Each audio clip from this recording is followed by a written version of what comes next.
How's it going, my YouTube friends? Hopefully you're all having a fantastic Monday fun day, as it can be mundane sometimes, but also at times it can really get you pumped up for the rest of the week, and really get that mindset going for all of you. Hopefully you're all having a fantastic Monday and a fantastic weekend, as I most certainly did. Friday, I went out thrifting for a good 8 hours or so, I think. I don't know, give or take. And I went and helped my sister put in a mailbox and went to at least eight thrift shops. And I made a video. If you want to check it out, excuse me. If you want to check it out, you most certainly can. It's the most recent one. I spent very small amount of money on a certain item that will sell for quite a lot of money, and I thought that was kind of interesting and cool to be able to do that. Of course, you're going to have to watch the video. I don't want to give it away too much, but it is quite an interesting way that I edited the video, because I'm learning more and more techniques, and I'm just learning how to edit a lot better, because I get so used to doing my live streams that I don't have the chance to uh, get my items edited and really play around with the editing software. So that was Friday, and then Saturday I went to a powerlifting meet. I was going to do live stream, but it was just there were so many people there, and they had a lot of music going, and I didn't want to have to deal with copyright, if I even had to deal with that, because I'm not getting monetized, so it doesn't matter if I get copyright. But I did get a lot of footage. It was quite interesting. I'm going to edit that video very soon. It's going to take me a very long time. There is a lot of people there. They had 4 flights. So like a flight is groups of people, like weight classes, I suppose. Like the first flight is like people 100 pounds to, let's say, 130 pounds or 120 pounds. And then they go up from there, and they don't want to change the weight too much on the bar.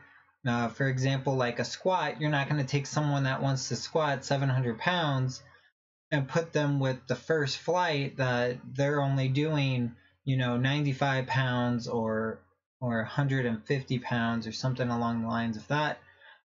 So it was quite interesting. I witnessed a guy squat 750 pounds, which was quite impressive. And I believe his body weight was just like 230 pounds, 240. So he wasn't like big, but he was big, like big in size, but not like heavy. So it was pretty much pure muscle. Sadly, he went for his second try on bench. He went for 485 pounds or so. Everything was good on that. He went for his third, which was 502 pounds, and actually tore his pec. So that was kind of a bummer. I kind of felt bad for him. I can only imagine how much pain that would be, tearing a muscle like that, especially of his size and how much muscle he had. So I will be, hopefully, like I said, editing that video. I'm not going to put in his injury, because I think that's kind of distasteful. And I'm sure he doesn't really want that to be shown to anybody, because, I mean, I'm sure he doesn't mind either way, but I just want to try and give him like an ode to, hey, you did a great job. And well as everybody else that lifted, it wasn't just him that was the star. There is a guy that got a national record on, I think, deadlifts. I think he did 680 pound deadlift, and he beat the national record for his age and weight class and things like that. So I thought that was kind of neat. It was just a very long day, Saturday. So not only did I have Friday, that was an incredibly long day with thrifting around and filming so much. I went back to back with the next following day, Saturday, with getting to the gym around 11 o'clock, didn't get home until like 6 o'clock. So I was there for a good 7 hours, which I have no problem being at my gym for that long. But I wasn't working out. So it wasn't like an enjoyable thing of, yeah, I get to work out for this long, or at least 3 hours here and there, and I'm doing something. You're just kind of sitting around half the time. And then when they competed, I got my camera out and filmed it. I can show some clips if you are interested, but I will be trying to get that video up fairly soon. It might take a while, but I have a lot going on. I have to get some items listed and get items listed pretty much, and focus on YouTube as well, because I'm really trying my best to get it to rocking and rolling. It's taken its time. I'm really proud of that most recent video. Like I said, the editing was very, very good. At least I think it was, from my ability. Excuse me. So I took my time to really to focus on making sure that the video quality was good, making sure you could hear me very well. There are some parts where you couldn't hear me because of the wind, and there was no way stopping that. I couldn't turn my back to it. If I turned my back to it, the wind would still hit the mic, and I don't have an external microphone on my camera. It's this camera here. There is no hot shoe. This is an A5000. The A6000 actually has a hot shoe, which means you can put an external light or an external microphone and then plug it into the camera itself, and then it would have like a windshield on it. This actually has the microphone, I believe, on the top, so that's the right microphone and the left, I think. To be honest, I'm not 100% sure. It seems to be that way. That's what it looks like. But yeah, it was kind of windy. I'm still looking into getting a new camera. If I sell this one and try and buy the A6000, that's going to be a huge price jump. So I'm gonna still have to pay some money for that. What I could do is actually sell both these cameras to get one good camera, but the issue with that is I really like the slim design of this, and I really like the quality of this one in the bottom. They both have very good quality. This one is just really compact, and you really, once I palm it in my hand, I can walk into Goodwill and not too many people will notice it, especially if I'm pointing it at the case like I did in that video. It's kind of cool. You got the little viewfinder up top. I'm not trying to sell you, just wanted to show you this really cool thing on my camera. And yeah, so that was my Saturday.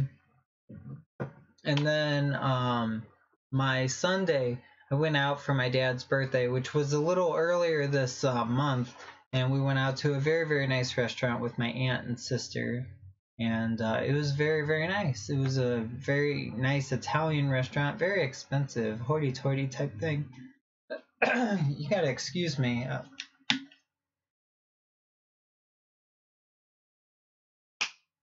It's been such a nice day out. I went to the gym early, and I did some squats, and it felt all right, not too bad. And then I'm like, I'm gonna go run for a mile. Just 1 mile, right? 1 mile up the street and back. Take me, what, 10 minutes? No big deal. Yeah, that 1 mile turned into a 5K, which is actually 3.2 miles. And I completed that in 38 minutes, so roughly 5.1 miles per hour, which, me being heavier, I am 40 more pounds heavier than I was when I did my 5K. My 5K and 10Ks, I have two 10Ks up there. Again, I need to really clean that off to show off my my cool bibs that I had. I'm going to be training to do another 5 or a 10K. Most likely do a 10K, but at a very slow pace, because I just want to finish it. I mean, if you're able to go that far, that's really cool. Sometimes it's not the speed, especially with life. It's not the speed to get there. It's to get there. And sometimes people rush around and speed way too fast to get somewhere, and they regret it. So that's not always a good thing to do, because you can hurt yourself or hurt somebody. But um, like I said, when I first did my 10Ks, I did two of them, and then like I said, the 5K, which was just kind of a fun run. I was okay with just 3.2 miles, but my body was used to 8 miles. So it's always good to overtrain in the sense of being able to do more than the race itself. So you're not going to get super tired out because your adrenaline's going to be pumping. It's the coolest thing in the world to be running and the crowd's cheering you on. Other runners are patting you on the back and motivating you. And I think that's the big difference between like running and races and things like that. And on the other side, you got the powerlifting meet, which was roughly the same. It's like motivational. We're all yelling. We're all, helping each other up. Kind of. I mean, we're yelling at one guy or one woman to do the best that they can. And it was inspirational in that sense, but we weren't all doing it. We were just, there's a lot of people on the sidelines that were just, this is neat. This is great. I thought that it was a perfect everything worked out, and I thought that was really great. For the venue, we have a very, very small gym comparatively, and we fit a bunch of people in there, which was really great. And I was happy about it, and I think that's cool because you don't see that every day. And to see someone lift that much, like there is a guy that was 20 years old, 170 pounds, I believe he weighed in at, and deadlifted 480, something like that. 480. Now, to a big guy, that's nothing. They're like, 480, that's no big deal. I do 600. But this guy's 160 pounds, 170 pounds, which is outrageous. That's 30 pounds lighter than me. And yeah, you do the math. I know I'm 200 pounds, but I'm not fat. I just weigh heavy. Honestly, I'm not sure, which is kind of hard when I do go run. I used to be 160 pounds when I ran the 10K that I did 54 minutes, and it was a roughly 7-8 minute mile, and it was 6.4 miles. So you can only imagine I was booking it. Like I was going fast. And I kind of felt good about it, but that's all I did. I wasn't lifting weights. I wasn't doing anything like that. So you can only imagine what marathon runners train themselves to do. Sometimes if you just overdo it, just like anything in life, it'll bite you in the butt. I've talked to a marathon runner that has done over 20 marathons and like 30 half marathons, and he says that his feet are just destroyed, like all the cartilage is just destroyed. And I'm going, yeah, I can only imagine you're pounding on the asphalt for 3 hours. That's outrageous. 2 hours, especially going that fast, especially if his gait's really large, like the long leap type of thing, which is a gait, like how far you walk. Most people have a decent gait, but enough about that. I just wanted to come on here and say hello to everybody. I know I uploaded a video last night, super late. I appreciate every single person that has viewed that. Again, I worked really hard on it. Make sure you check it out. I'm actually going to put it in the link over here. You give me 1 second. I will get the link. But yeah, it's a 15-minute video, which is one of my longer ones, which I normally do about 10 minutes. But like I said, I went very, very far with going everywhere, with thrifting and things like that. But yeah, let me put this in the chat if you're interested, because I did find some really, really cool things. that you may want to check out. So there's the link in the chat. You can click on it and it'll send you right there. I'll even put it here.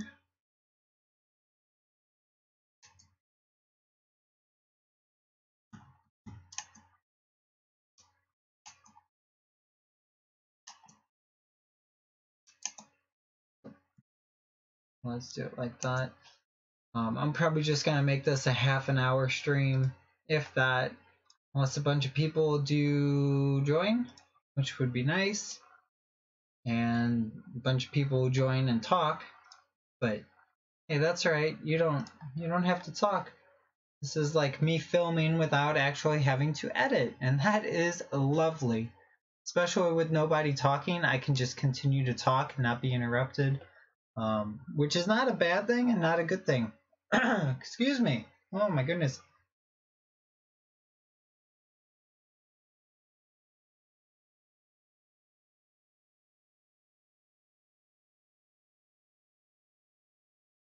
So yeah, again, I hope you all had a fantastic weekend. There is a lot going on. I need to sign up for the Wing Ding, which is a really cool, like, hot wing eating festival. The VIP is $50, which is not bad because it's going to charity and a business that helps adults with disabilities, which is so cool. And I think that's so awesome that they do that. It's $50 for all you can eat. You get in 1 hour early, which is at 4 o'clock. They normally open at 5, and it's from 5 to 9. And I got there at 4 the second time. The first time I went there, I got there at 5:30, and I bought the VIP ticket when I got in there because it's all you can drink with the VIP ticket, and you get like a cool memorable cup. And I think that's one of the best ones to go to, the Wing Ding in my area. There is one that's called Midwest Wing Fest or something like that, and I think you pay a little bit to get in, but you had to pay per wing. Like, it was ridiculous. I mean, 50 cents, 75 cents per wing is outrageous. I mean, especially if the money's going to charity. Why didn't they do exactly what this BCI Wingding is doing? But that's here nor there. I'm not going to go back to that because I didn't expect to have to pay when I'm already paying, $20 to $30 to get in. It's $30 for a regular ticket, which is kind of cool. You get like 2 free drinks and then all you can eat wings, but you don't get the cup and you don't get VIP access with getting in early. The first year I went, like I said, I got there at 5:30, got the VIP, bought 2 raffle tickets, which were $5 or $10 a piece, or maybe I bought 4 of them. So I spent about $20 on the raffle. I got there at 5:30 and then stayed until around 8:30 when they did the raffle. And I was getting a little drinky drink, and they actually called my name out for the barbecue pit, which was really, really cool. I won a barbecue pit that year, and then that was like the second to the biggest prize, I believe. I don't remember what the first one was. Maybe that was the biggest prize. I don't know. But the next year, which was last year, was the 20th annual Wing Ding for BCI. And I was all prepared. I got my VIP ticket. You get VIP parking. I forgot to tell you that. You get VIP parking. I got there an hour early, got all the wings I could. It rained a little bit around like 6 o'clock, but I still bought some raffle tickets. My dad knew the lady that actually opened up that business and started that. Sadly, she had passed away, I think like maybe 5 years ago or so. But it's really cool that they still have this festival type thing. So then I had a couple drinks, didn't eat that much, but it was outrageous with not too many bathroom stalls, and there were so many people. So this year they're putting more stalls in, and they're limiting how many people are able to get in, and they're opening up the area that they had it, because it was at like an arena parking lot, which was brilliant. But I don't think they ran out of wings because there's so many vendors. They had like Hooters and Hot Shots and a lot of local places. And I thought that was really, really cool that they did that. So then it got around 7 o'clock. And I'm like, okay, it's 7 o'clock. Maybe they'll announce it. And then they're like, no, we're not going to announce the winners. Again, I've been there since 4 o'clock.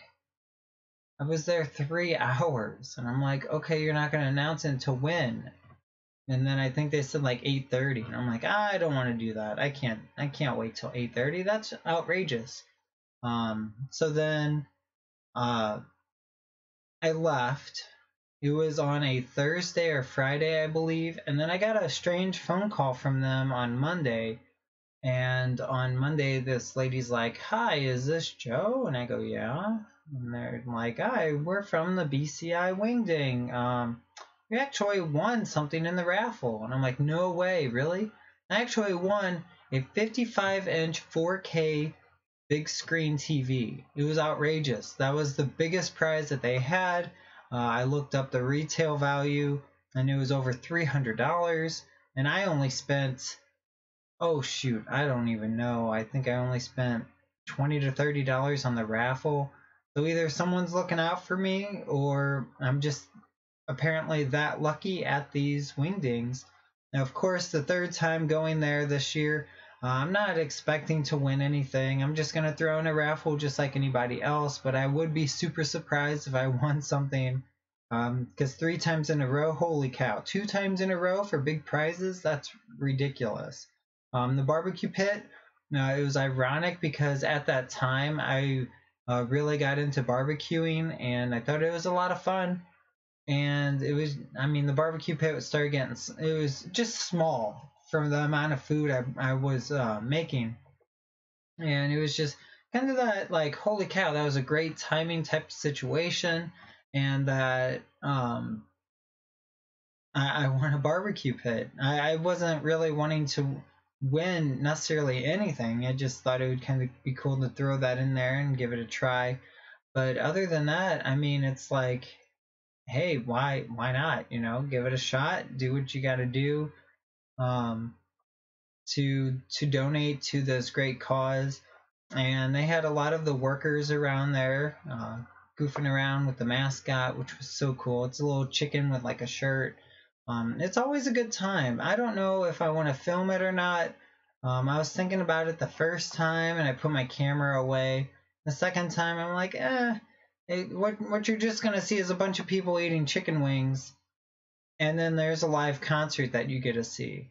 I don't think it's viewer friendly, like in the sense of it's gonna be enjoyable to watch somebody eat chicken wings, drinking, and watching a concert.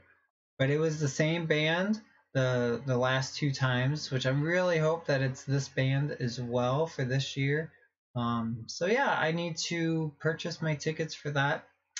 And I kind of went off tangent on that because I'm just talking to myself. So yeah, that's always a good time because you're never gonna be. I'm not even gonna say that. I don't know. I mean, if you're comfortable being alone and lonely and just talking to a screen, then you're pretty well endowed with the rest of your life because you're always going to have people that are going to be there for you and not there for you. As long as you can be there for yourself, I think that's a really great thing. But yeah, that was my weekend. Again, I hope your weekend was well. Whoever is watching this, let me know in the comments below because my chat seems to be dead. The only person that's messaging is me. So that's all right. I mean, I'm all right with that, but it's a community thing. YouTube's all about community, and I try my best to just be here as much as I can to say hello. Ironically enough, I watched Mr. Beast donate like $10,000 to people that were streaming on Twitch. They didn't have any viewers when they were playing, and I thought that was kind of kind of cool that Mr. Beast would do something like that because he has the money to do that. He has ad revenue and businesses that are giving him money for pretty much making millions and millions of views and going viral, which is a really good thing. That's what he's trying to do. I mean, there's people that had only one person watching them and only one person in their chat, which is a lot more than what I can say with mine. But he just donated that much, and it was just outrageous with the craziness that he did, and it really moved one guy because it was kind of funny. He's like, pick a number between 1 and 10, and the guy's like 6. So he gave him $6,000. It was nuts. I mean, that was just nuts. But the guy didn't say 10. I think anybody that asked me pick a number 1 through 10 always go to the highest number. I mean, why not? I mean, plus it was Mr. Beast that messaged him saying pick a number 1 through 10. Just say 10, even if it's wrong. I mean, well, you can't lose, So I thought it was just really, really interesting and cool that he would do something like that because he has it in his power to do that and really help somebody. I mean, even if they don't seem like they're struggling on the surface, maybe eternally they're struggling with bills and their health and anything like that. So that's why they're streaming. Maybe that's their getaway from work or any other stressor in life. So then they just come on Twitch or YouTube and talk and play games. I'm not very good at games, and I don't have a console to play the games on besides my PlayStation 3 and Xbox 360. I don't have those cool little attachments. I think it's called a video capture card. But I think it's really, really neat that he would do something like that. So that's just my 2 cents. I thank you all for watching this. I know I was kind of rambling, and not a lot of people are probably getting my notifications that I am going live, which is quite sad. That's because they're not hitting the bell icon when they subscribe. So please hit that bell icon. It's right next to subscribe, and subscribe should be gray, and right next to it should be a bell that you should just hit, and then it should have a dash through it, which means you're good to go and you'll get notifications. So thank you so much for watching me tonight. I hope you have a fantastic rest of your week. Tomorrow I will probably do some live streaming as well. And you all have a fantastic night. Thank you. Bye.